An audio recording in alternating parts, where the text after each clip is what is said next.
ராஜ்யத்தின் சுவிசேஷம். இந்த நாளுக்குரிய தேவ வார்த்தை.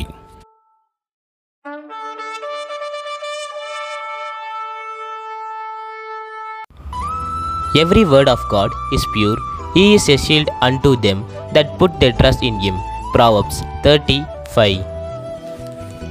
దేవుని మాటలన్నీ పూటము పెట్టబడినవే, ఆయనను ఆశ్రయించు వారికి ఆయన కేడము. సామెతల గ్రంథం 30వ అధ్యాయం 5వ వాక్యం. தேவனுடைய வசனமெல்லாம் புடமிடப்பட்டவைகள், தம்மை அண்டிக் கொள்கிறவர்களுக்கு அவர் கேடகமானவர். நீதிமொழிகள் 30:5. அன்பின் தேவ பிள்ளைகளே, உங்களுக்கும் தேவன் கேடகமாய் இருக்க வேண்டும் என்று விரும்புகின்றீர்களா? ஒரு காரியத்தை செய்வோமா? தேவனை அண்டிக் கொள்வோம்.